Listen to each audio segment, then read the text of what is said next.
The pulpit is a little bit height for me, but anyway. Thank you very much, and good morning, everyone.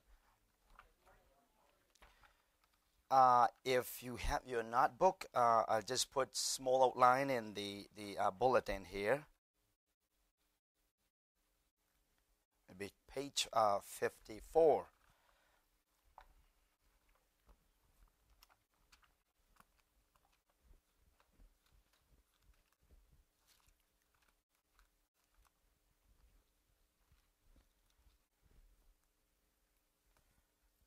Okay, I have watch there, so I don't need to use my watch. I'm so thankful to the Lord for the privilege of standing before God's people to share the Word of God and to share what the Lord has done back in 2004 and 2005. Not really 2005 to 2006. It's started from 2004, 2005. So the Lord broke revival back in our place, which is really amazing that I ever seen or I've ever heard in church history, I would say. So the Lord brought revival, and we continue to have 249 continuous service. 249. You can just say 250 nights, almost the whole year, without missing a single night. And in that revival time, the Lord gave me a time to share the Word of God for 7 weeks.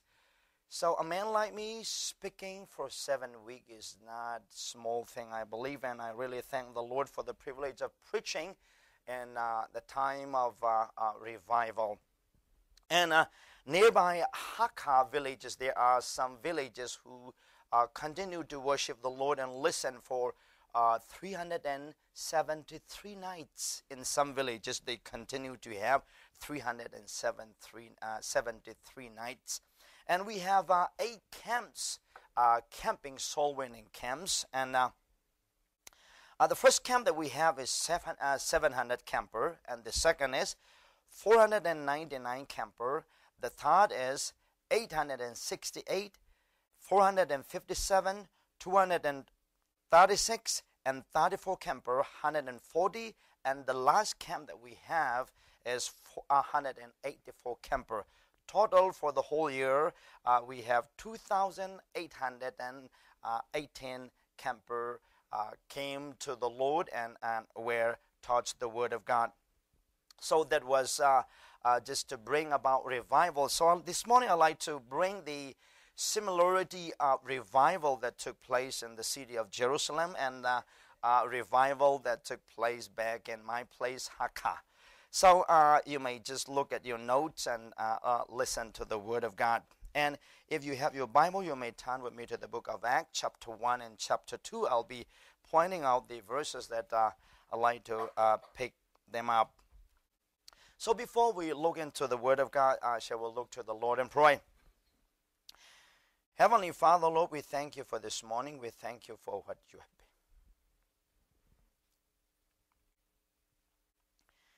What you have been doing in our lives. We thank you for your word that you have given in our hands that we may know.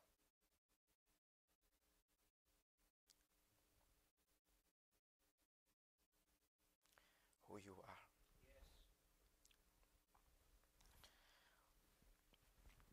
Lord, even this morning,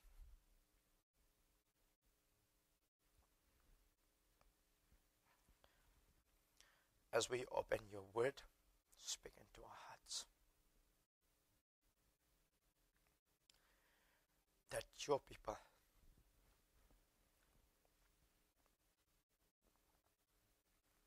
may be revived for your glory. Lord Jesus, your churches are dying today. People are not going to the church to listen to your word. Father, Lord, speak into the hearts of the preacher who are here this morning, that we might be able to, Father, Lord, share your word to the people and bring them to Christ for your glory, For we pray and ask in Jesus' holy and precious name. Amen. Sorry for that.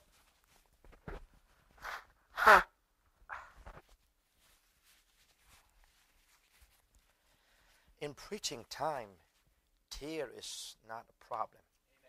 But when the tear roll on the face, the nose also did something. If the nose run, we can't say anything. Yeah, if the tear roll on the face, no problem at all. We can still speak. But the nose begin to react, something. And if the nose run, then we have to stop. One time, I speak from the book of Luke chapter 23. A sinner saved by grace. I was so touched, and the people were so touched, and I couldn't control myself and cry. Then the tear ran on my face, and the nose began to run also. Then finally, just before I finish my sermon, I have to stop. So it's really bad that the nose began to run something.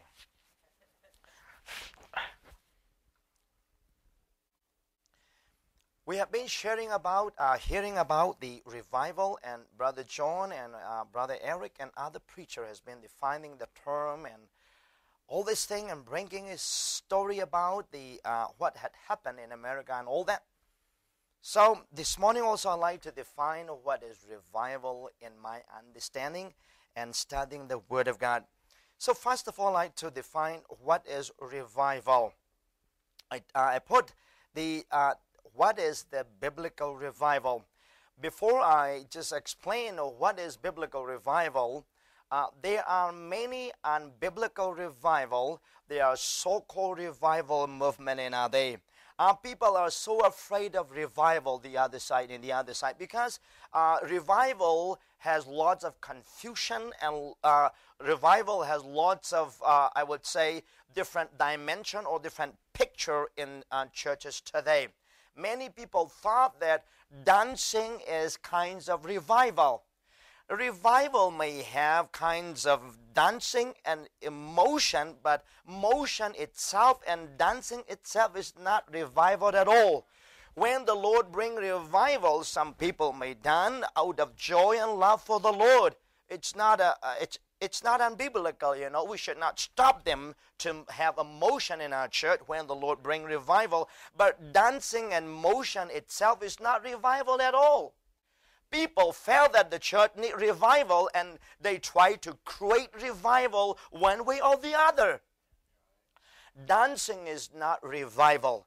And also, some people thought that rolling in our place, especially, people roll on the floor, falling backward. They call it slaying the spirit. They pray for one another. They push one another. And they thought these are revival. So when liberal people are watching so-called revival, they are so afraid of mentioning even the word revival, because this day people have a misunderstanding on the word revival.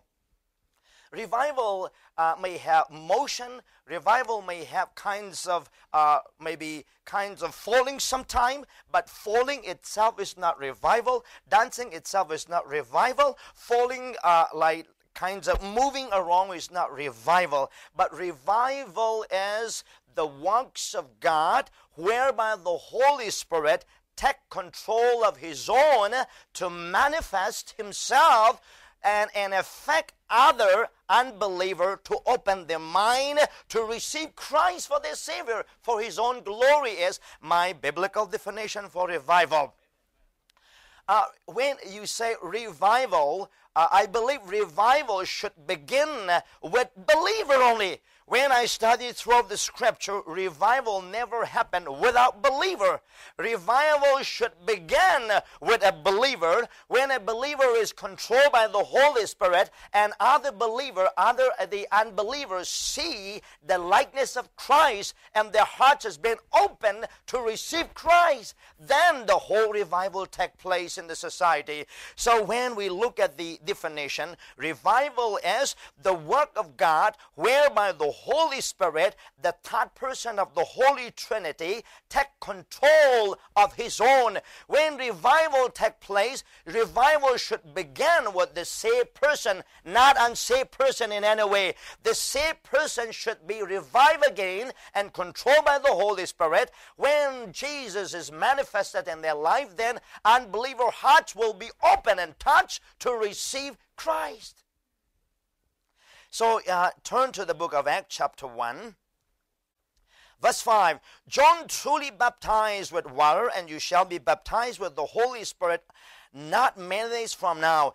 Verse 8, but you shall receive power when the Holy Spirit has come upon you, and you shall be witnesses to me in Jerusalem, in Judea, in Samaria, and to the end of the earth. See, by that these two verses and Ephesians chapter 5, verse 18, I define the word revival here. Revival is the work of God when the Holy Spirit takes control of the believer to manifest Himself, and it affects the unbeliever heart to receive the Lord Jesus Christ. When we talk about revival, in our mind, we imagine our pastor. When we think about revival, we imagine deacons. When we talk about revival, we imagine in our mind, we put the member in our hearts. We begin to blame our pastor. We begin to blame our deacons. We begin to blame the church member. Revival should begin from me and from you. It should begin from me and to my family and to my neighbor, to the whole city. Revival should take place with me first. That's what the book of Acts chapter 1 verse 8 say. Whenever the Lord bring revival, it should begin with me and from my family. I have 4 children, 3 daughters and 1 son. By God's grace, 3 of them got saved. And the eldest is 13, 10, 8, 6. 3 of them saved. Revival should begin with me and my family and my neighbor to the whole town. When many people look at us, they have no interest about the Lord Jesus Christ because they don't see the likeness of Christ in believer life. There's the reason why God did not bring revival in our church. Today, when I came to America, I was amazed to see many young people, they're not going to the church. I'm from Burma. My message may be difficult to listen. I think you're ready to listen to me. I may hurt you sometime. In America, when the first time I came, I thought I will see cross everywhere. Of course, cross is not important, but cross is a sign of kinds of Christianity. I expect to see kinds of cross in your door. Instead of seeing Christ in front of your house, I see all kinds of statues and all kinds of things you put in front of your house. And I expect, in your car you will write God's word, but I never see a single word in your car or anything. When I come to the church, I don't see young people coming to the church. Revival should take place in our personal life first, then our family, then the society. Really, it's bad that many young people do not go to the church. The reason is we elderly people are not revived by the Holy Spirit. Revival is the works of the Holy Spirit, not the works of God. We thought revival is preacher pushing unbelievers to the Lord. Revival is not preacher pushing people to God. Revival is God pulling people up to Himself. Don't create revival. It is the works of God. It is the works of God. It is not the works of pastor. It is not the works of anyone. It is not the works of preacher. It is the works of God himself. The Lord brought revival back in 2004 and 2005. No one planned for revival. The Lord just brought revival. Revival is like, the revival is happening in different parts of the world according to God's plan and purpose. Revival is not the work of man. Revival is the work of God. As I shared earlier, in 2004 and 2005, when the Lord began to bring revival in Chin State, Hakha, we have 8 camps. We have 8 camps, and the total camper are 2,818. 2,818 camper happened to attend and listen the Word of God. And every night we continue to share the Word of God. And every night 2,000 to 5,000 every night come to the church to listen the Word of God. And everyone who ever come to the church contribute and donates for camper needs. We have lots of money. When the camp is finished, left over is really, we have lots of money in the revival time. When the Lord bring revival, people are giving. John and Mike ever came to our place, how poor people they are.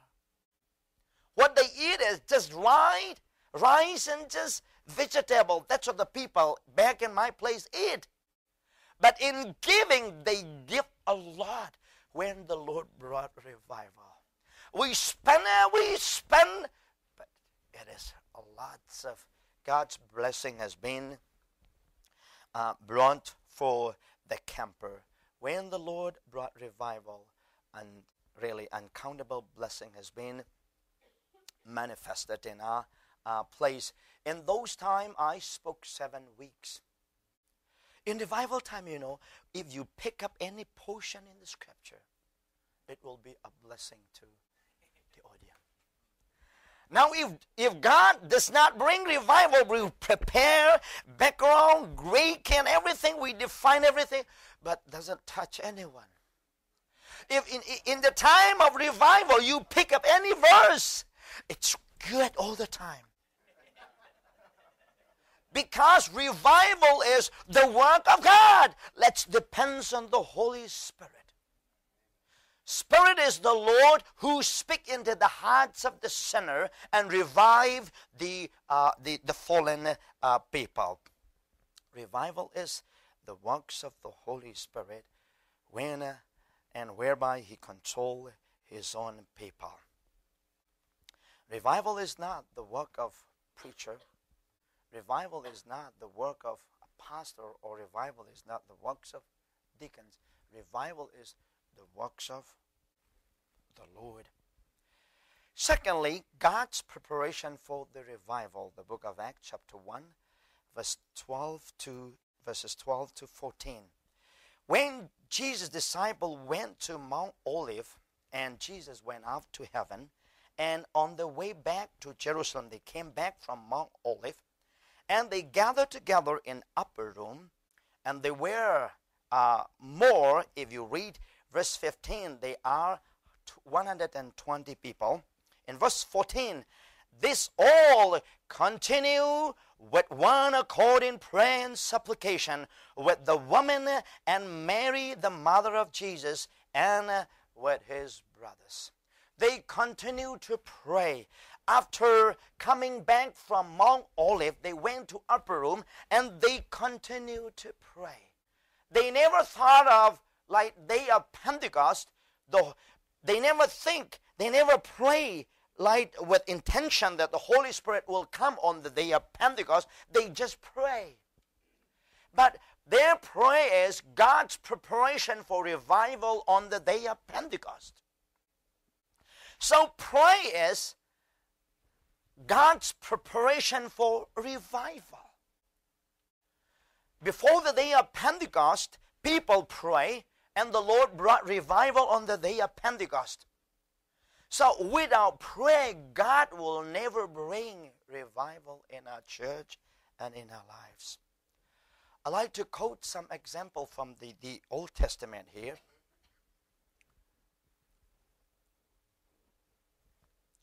Moses, in Moses' time, Moses prayed at the seashore of Red Sea. He just prayed and the Lord divided the Red Sea and became a highway for Israelite to cross. And beyond the Red Sea, they sang a choir. Who is light unto thee among the gods? Who is light unto thee among the Lord, the God? Glorious in holiness, fearful in praises, doing wonders. Who is light unto thee? That is the first choir that ever sang in the Bible. When Moses prayed, revival took place. Red Sea was divided. When Nehemiah prayed, the wall of Jerusalem was finished within 52 days. The wall of Jerusalem has been rebuilt within 52 days. And after finishing the wall of Jerusalem, they called Ezra to bring the law of Moses. And Ezra brought the law of Moses and read in front of the people. And the people all stood up and say, Amen. They respond to the word of God. Amen, amen. And they lift their hands to heaven. And they worship the Lord. And they wept. And Nehemiah say, the joy of the Lord is our strength. When Nehemiah fasted and prayed, people were crying to the Lord, rejoicing, lifting their hands to the Lord, and worship the Lord. I would say revival took place when Nehemiah prayed. In America, you have everything. You have water, you have well, you have car, house, you have everything. What you need is care. You have everything, but you don't have care for the church and for the lost soul. What you need is not money. What you need is not building anymore. What you need is anything. What you need is care for revival. I feel like don't feel bad, I would say. I don't have any better word. So many churches in American or like European country, I've been in European country, several countries recently, and when they took me to the churches, really cry. Big churches have been left. Building has been sold to Muslim. Building has been sold to like market or bar. Even though I'm not from this country, my heart is really touched. Don't you see the building are being sold to unbelievers? Yes, that's right. Where are you people? Are you not preaching? Where are the young people? Where are they? What you need is care for the young people and our children. We need to bring them to the church to listen to the word of God. Let them lift up their hands to the Lord and worship. You are like a driver who has everything. Come, my wife, sit here. Children, sit here. Do you bring something to drink, food, everything? Yes, you have everything. You begin to start, but no gas.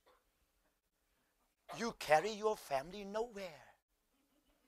You are a driver having everything and without gas. How can you drive your vehicle without gas? Many pastors are a driver who has everything.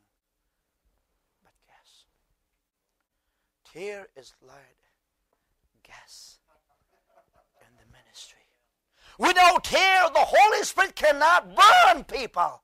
We need to shed tear. Of course, I don't emphasize crying all the time, but tear is the signs of a heart. Isn't it? If our heart is touched, automatically the tear came out. Faithfully. If you are sorrowful, then the tear automatically came out without having a meeting. They don't need to have a meeting. Okay, our heart is really sorrowful, so tear, you need to come out, okay? They never have meeting. They don't need to have meeting to come out, because tear is the witness of our heart. So we need tear. Without tear, there will not be revival. The Holy Spirit will not burn a people without tear. In Nehemiah time, Nehemiah fasted and prayed, and the Lord brought revival. In the time of Elijah too, we have been hearing wonderful, wonderful messages from Elijah. Really, I was so blessed. Really, thank the Lord for wonderful preacher. When Elijah fought with 450, it's too unbalanced fight, right? One person is fighting against 450 people. We Baptist pastors are counting people, right?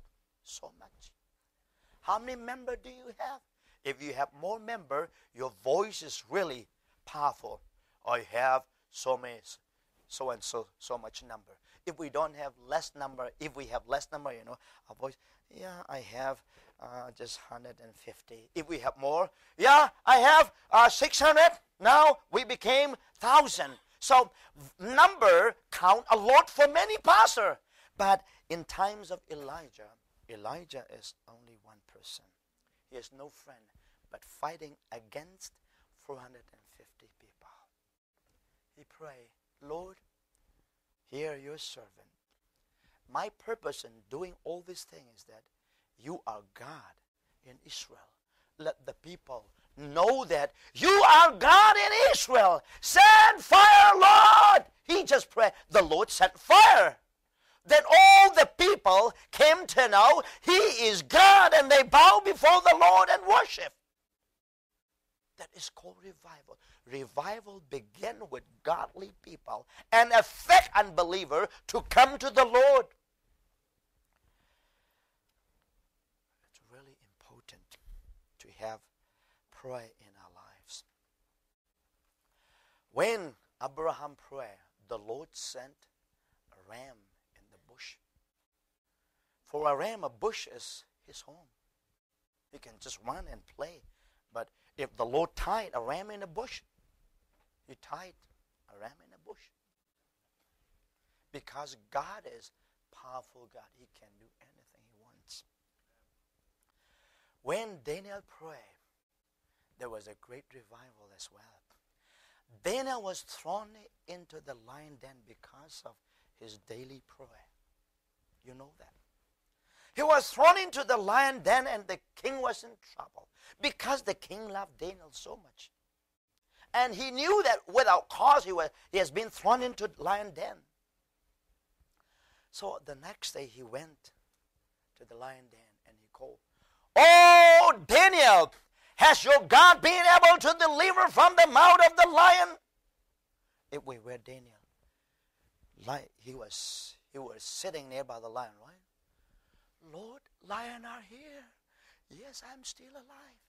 But he didn't care even lion. "Oh, king, live forever. The Lord has sent His angel to shut the mouth of lion that they didn't harm me at all. I'm still alive." Then the king made a decree and said, no one should speak against the God of Daniel, because He is God. Because of Daniel prayer, the Lord bring revival. Without prayer, God will not bring revival. In 2004 and 2005, when the Lord brought revival, there are certain things that God prepared in the life of many people. In the first time, many group have been praying, fasting and pray before the revival. But especially a group of people, 111 people, fasted and prayed for 3 days and 3 nights. Then the Lord began to move His work in Hakha, and revival broke out. Without prayer, God will not bring revival anywhere. But when God brings revival, we should not get credit to the people who pray. Pray is just God's preparation. You should not think, I will pray and I will shed my tear and the Lord will bring revival. That is also not right. When God is bringing revival, God will put desire in the hearts of the people, and they will have a hearts of the lost soul, and they will cry to the Lord. And when you cry to the Lord, remember that is a sign of God's preparation for revival. God will bring revival not because of your prayer, but your prayer is a sign of God's preparation for revival. If you don't pray, remember, God is not preparing revival for your land and your church. When you pray, remember, that is a sign of God for revival. It's like a traffic light. When you drive, when you see a yellow light, you are ready to move. When you see a yellow light, you are waiting for a green light. So when you see a yellow light, you just get ready and turn green light, move. When you pray, when you people are praying, remember, this is a sign of God's preparation for revival. If you don't have a desire for prayer, remember, God is not preparing revival. God's people, we need to pray. When we have hearts to pray, remember there is God's preparation for revival. Before the day of Pentecost, disciples and many other people were praying in the upper room, and there was God's preparation for the revival on the day of Pentecost. They didn't realize they are planning or they are preparing themselves for revival, but their prayer is God's preparation for revival on the day of Pentecost. That's what Jeremiah said. Jeremiah 33 verse 3, call unto me, and I will answer thee, and show you great and mighty thing. This great and mighty thing is not physical, great and mighty thing, that is spiritual great. Jesus said to his disciple, you will be doing the thing that I have done. And even greater things than I did, you'll be doing. The greatest work in the ministry is winning soul to Christ. Instead of winning soul to Christ, we the believer should revive in our lives. We should be controlled by the Holy Spirit. We should have a revived life that we would be able to bring unbeliever to Christ. Prayer is God's preparation for revival. When revival comes in our church, or when the Lord brought revival, no one should get credits. Don't never say, revival broke out because I fasted and prayed. You should never get credits. Credit should go to the Lord all the time. Even if you shed your tear and pray, credit should go to the Lord. We are tools and instruments in the hands of the Lord. If revival is in our hand, we will go to the church and pour revival, like that, right? Revival is not in our hand. Revival is in the hands of God. But when we pray, that is God's preparation for the revival. Without prayer, without tear, God will never bring revival in our lives. But prayer is not the main key for revival. That is God's preparation for the revival. The third point that I'd like to bring with you is that who brought the revival? Who brought the revival? Who is the revivalist? When I've been looking at the books that are placed on the table, and I saw the revivalists. I think one person named, I don't know the name, is titled The Revivalist. Who is the revivalist? Are you the revivalist? Should we give credit to the pastor and preacher for God's revival? If I say that, shame on me. Revival is brought by the Lord. We are just tool in the hands of the Lord. In the time of Moses, who divided the Red Sea? God. In the time of Joshua, who caused to fall the wall of Jericho? It is not Joshua, but God himself. In the time of Elijah, who brought fire from heaven? Not Elijah, it is God. God is the Lord who had brought revival back in the history, and God is the Lord who will bring revival in our church today. Who shed the mouth of the lion? God, not Daniel. On the day of Pentecost, who brought the revival? The Lord brought the revival. Acts chapter 2 verse 2. And suddenly there came a sound from heaven as of a rushing mighty wind, and it filled the whole house where they were sitting. The Holy Spirit just came down to them, came down upon them, and filled the whole house.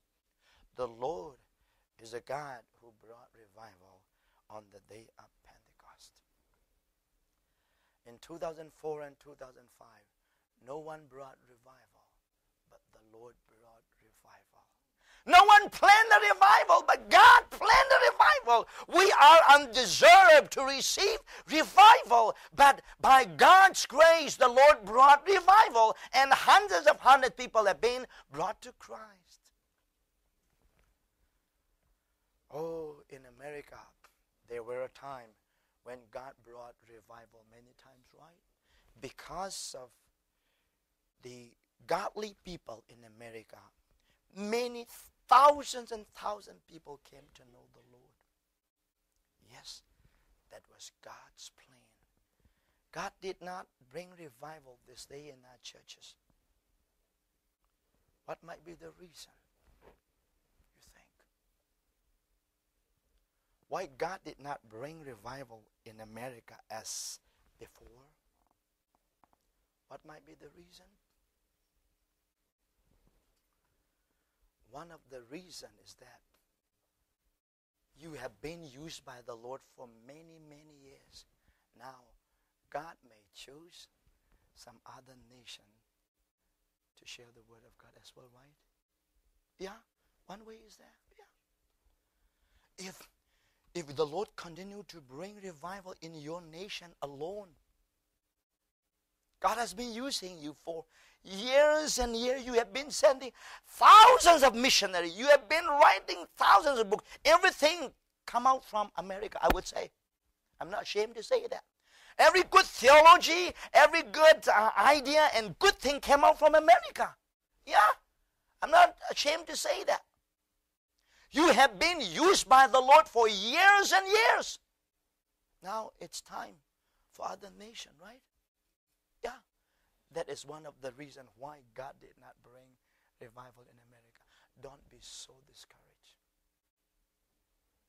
But I don't mean, oh, if that is the case, let's relax and just sit. It's not my point. But God has a plan too, right? God is not using only one nation for all time. God has been changing people. In the olden days, God used, like back in England, right? Then move to U.S. Then he should move, right, sir? To Asia or maybe somewhere.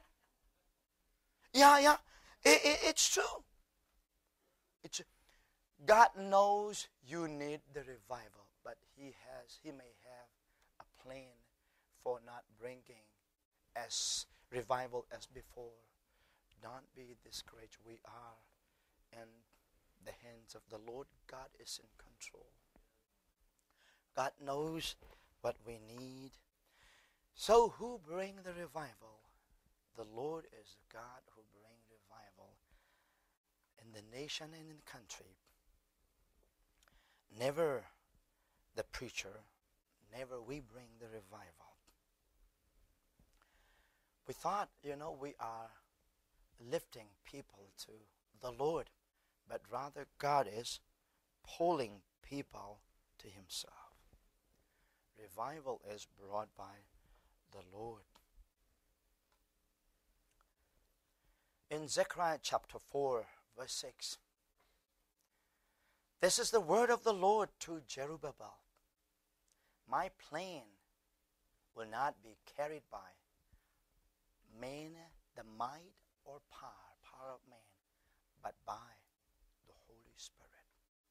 God's plan will be carried by the power of the Holy Spirit. 1 Corinthians chapter 2, verses 1 to 5. Paul said, when he went to city of Corinth, brethren, when I came to you, I did not come with excellence of speech or of wisdom, declaring to you the testimony of God. But I was in weakness and in fear and trembling. In my preaching and word were not enticing word of wisdom, so that your faith should not stand and build upon the wisdom of man, but in the power of God. When I come to the big city like Corinth, I did not come with my excellency or my power, but the power of the Holy Spirit. We need to preach and share the word of God with power. Sometimes we fundamental preacher preach. When we preach, our sermon do not touch the people. Do you feel that sometimes? Yeah, we all are friends. We all are brothers and sisters in Christ. We all are one family. When we preach, our sermon do not touch the heart of the people. You know why? We need the power of the Holy Spirit. Only the power of the Holy Spirit can change the mind of unbeliever. Not me and you. I don't deny preparation. Preparation is very important. But above that, the power of the Holy Spirit is the key to win the lost. Though I spoke 7 weeks in revival time, there are many preachers who are more uneducated than me. Many uneducated are preaching, and through their messages, many souls have been brought to Christ. What is the key? The key is nothing. The key is the power of the Holy Spirit. I don't deny education or preparation. Above that important thing is what? The power of the Holy Spirit. When we speak from the pulpit, our messages are like class teaching, class presentation. Do you feel sometimes? People don't feel anything. We share, but people don't feel anything. They don't move at all. They are not touched by our sermon. We are warming up. No one is touched. Sometime, right, sir? And when we see people are not touched, we feel warmer and warmer, because we need the power of the Holy Spirit. The power of the Holy Spirit is not for Pentecostal preacher.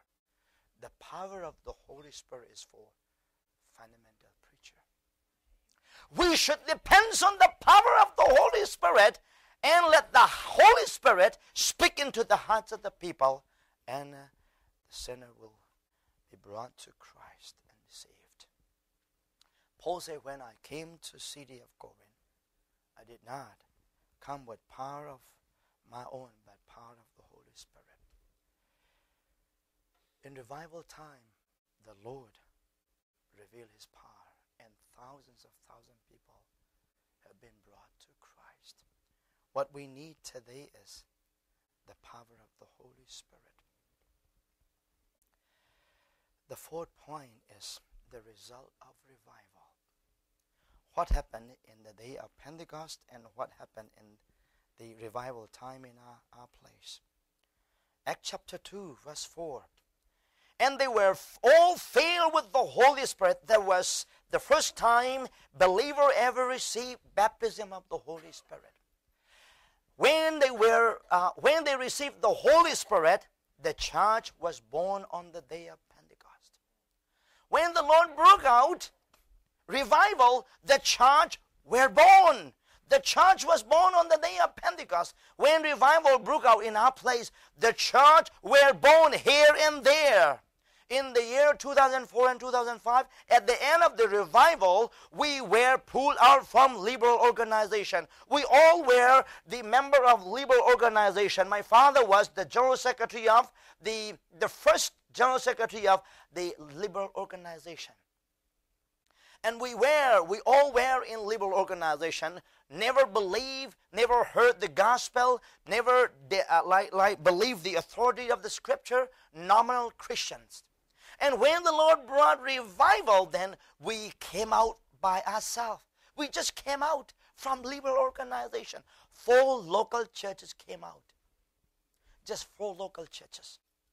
And in 2005, 4 local churches came out, and now we have 56 local churches within 10 years.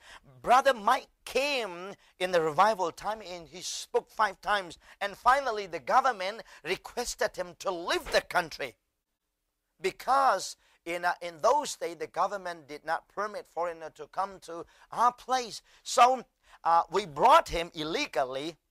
It's better, but for the word of the Lord, you know. So we brought him illegally. Then he was requested to leave the land. And in 2005, we were 4 local churches, handful of 4 local churches. Now the Lord multiplied into 56 local churches within 10 years. When the Lord bring revival, the church will be born. In your country, in many other countries, the church has been closed. Building has been sold to unbeliever because there is no revival. If the Lord bring revival in our land, the church will be filled again. Young people will come to the church and listen and worship the Lord. But I've been inquiring in many Pentecostal churches. Many young people came to the church. I don't know whether it's true or wrong. We need to examine ourselves. We need the power of the Holy Spirit. Why our young people do not feel to come to the church? What might be the reason? Is it the fault of the pastor? Is it the fault of the young people themselves? I am amazed to see parents being not able to bring their children to the church. What happened, you parents? Why can't you bring your children to the church to listen to the word of God? Why? Are they not your children? Are they not born in a Christian family? Have you not read the Bible? You never have devotion, family prayer in your family? What is the reason that children are not coming to the church? Parents, what are we doing? Parents, what are we doing? You are getting old. Who will take care of the church? You don't have member anymore today. You pastor, you have been pastoring till no one is left in the church. You listen, you have been pastoring until no one is left in the church. So what kinds of shepherd we are? We should not be a big pastor having thousands of members. That is not what I mean.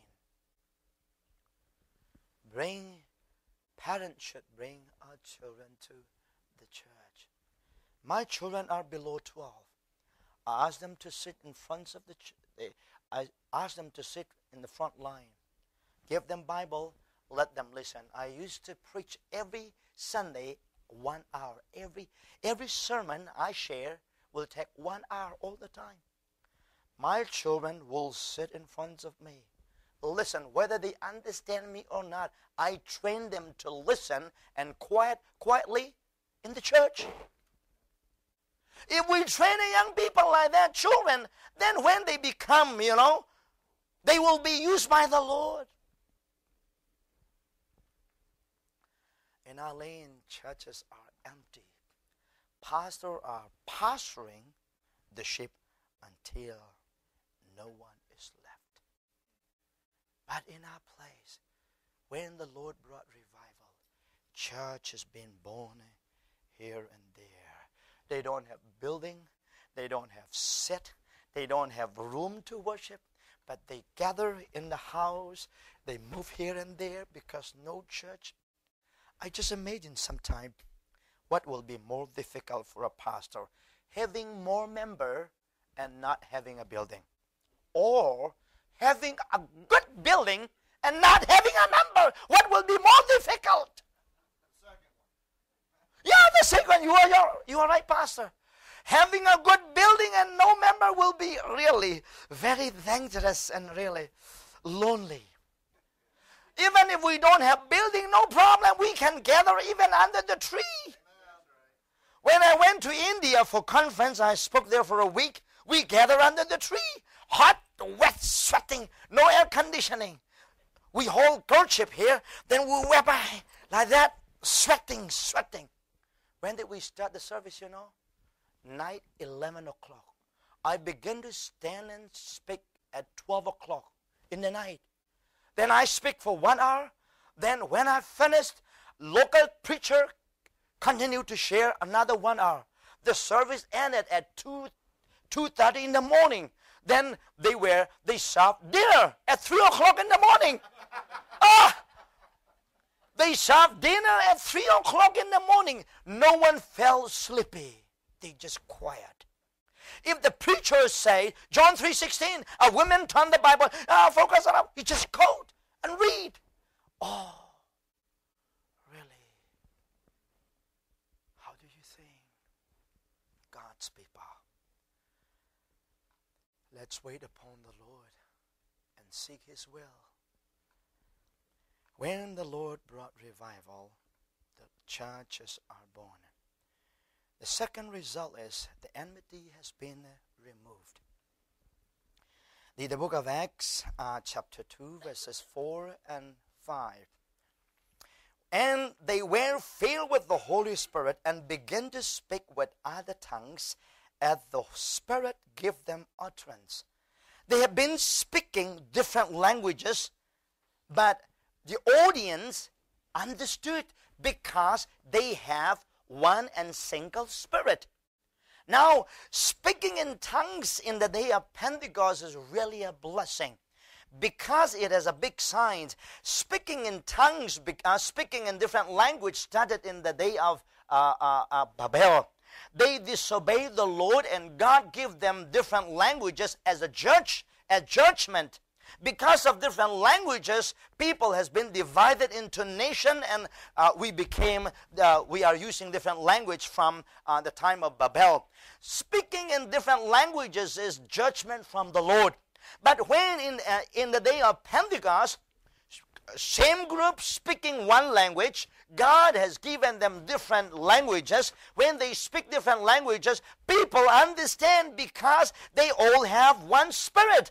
But the meaning is, though you disobey me and I give you judgment by giving different languages, now I remove the differences in the local church. If you receive one Spirit, you became the body of Christ and you are a member of God's body, the church, Christ's body. So even if you are speaking different languages, if you have one and the same Spirit, you should understand one another. I remove curse from Babel. That is the signs of speaking tongues in the day of Pentecost.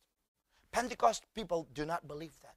They did not understand. Though they begin to learn which is not real tongues, and they don't understand the meaning of speaking in different languages on the day of Pentecost. The reason God gave them different languages on the day of Pentecost and understanding because of one Spirit is that God has been removed, cursed that He gave them from Babel and removed from the church. If when the Lord bring revival, discrimination of languages and nation has been removed. We feel brothers and sisters.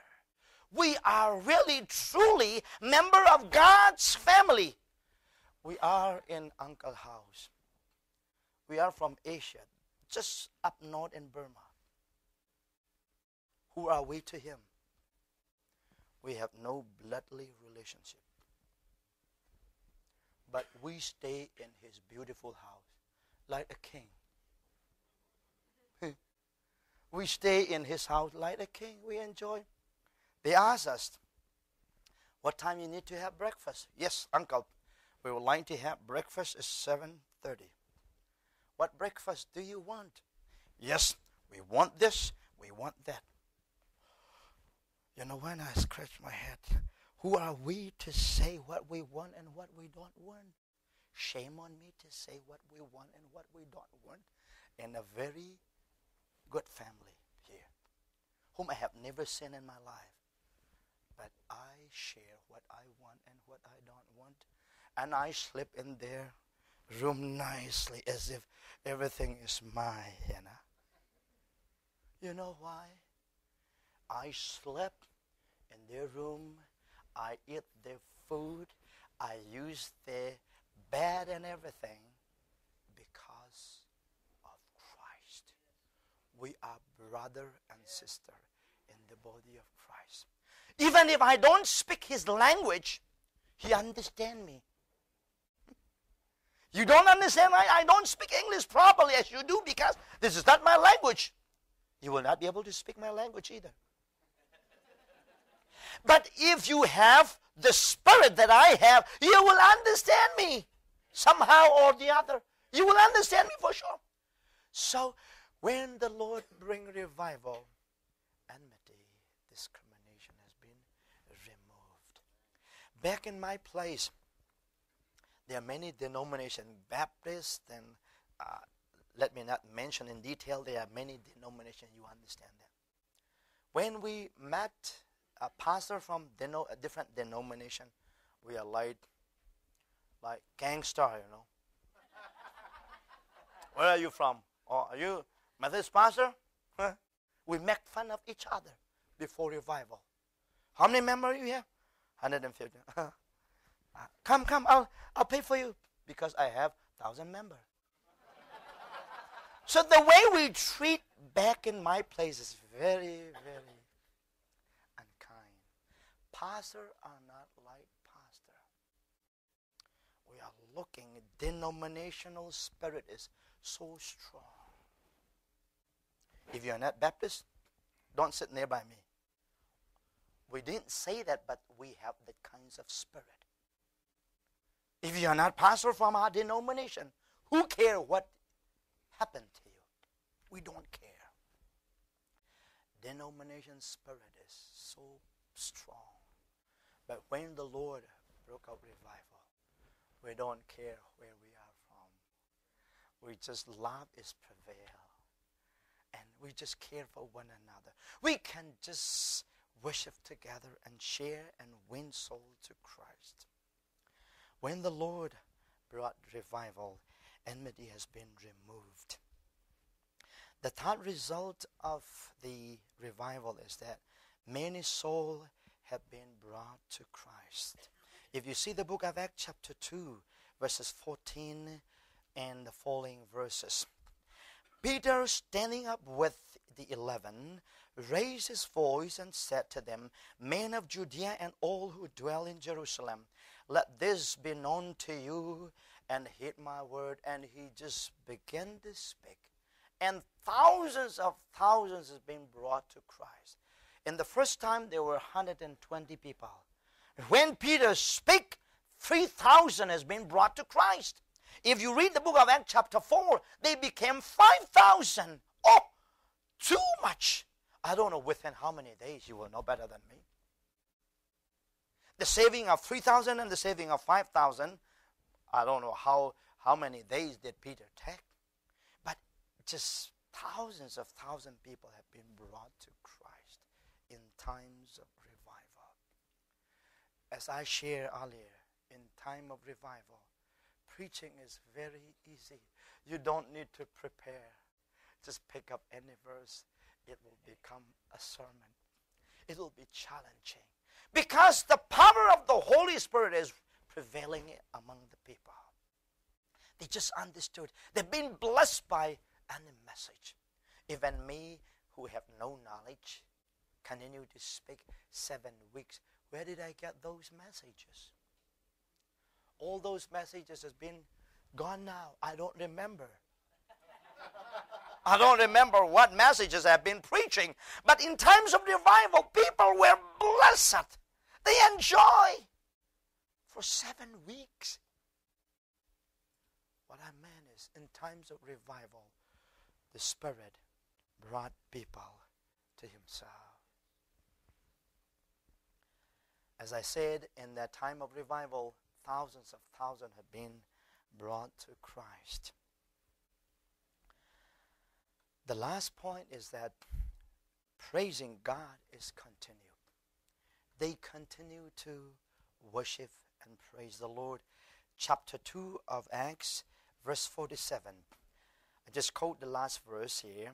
Praising God and having favor with all the people, and the Lord added to the church daily those who were being saved. They continue to worship the Lord and praise. They have been praising God every day. Oh, in times of revival, people are eager to praise God. People are eager to worship the Lord. They enjoy to praise the Lord. Can you imagine 250 nights continuous worship? They are hard-working people. They are not people who work like you here. They are working with hammer and just digging the ground. They work the whole day and night. They went to the church. How did they sit, you know? They sit on the floor among dust. Sometime in the service time, the heavy rain came. Oh, just heavy rain, just poured like anything. But no one moved. If the time of preaching continue. Time of sinking continue. Rain did not move even an inch. Because people enjoy to praise God. When the Lord brings revival, people are eager to listen to the Word of God, and they enjoy to listen. They enjoy to praise God. One day I speak in New York State in Faith Baptist Church, and the pastor told me, Pastor Hoy, you should speak maybe 30 minutes to 40 minutes. He fixed the time. And I got angry. Not angry for myself, but I got upset for the people. And I said, I just stood up. I called out all the congregation. Why did you fix the time for the message? Yesterday, they took me to Niagara Falls. We didn't fix the time. We have been just even looking at Niagara Falls. We didn't fix the time. Where did you fix the time for the message? If you fix the time for 30 minutes for today, 2030 minutes, okay? Next 2050, it will come down to 20 minutes. in the year to come, maybe 2000 and some more, then it will come down. Finally, it will be a kind of announcement. This morning message is John 3:16. You will read and pray and finish. Because in the olden day, people preach 4 hours, 3 hours. But this day, the message, the preaching time has been coming down. This day, young people do not feel even to listen 20 minutes or 30 minutes. If it's more, they look at the watch. Look at the watch and look at the speaker. That means, stop, it's enough. Oh, they continue to worship the Lord. They are rejoicing and praising God in times of revival. Are you happy to be with the Lord and praising God? Do you enjoy singing God, singing to the Lord? How do you feel when you come to the church? May the Lord continue to speak into our hearts as we are in God's ministry. Shall we look to the Lord and pray? Heavenly Father, Lord, we thank you for who you are, and we thank you for your word. We thank you for, Father, Lord, you are the Lord who loved us so much and waiting for the unsaved to be saved. Father, Lord, continue to use us. We are just small servant in your hands. We can't do, Father, Lord, anything without you, O Lord. We depend on your power. Continue to speak into our hearts as we are, Father, Lord, in your ministry. Use us for your glory. For we pray and ask in Jesus' holy and precious name. Amen.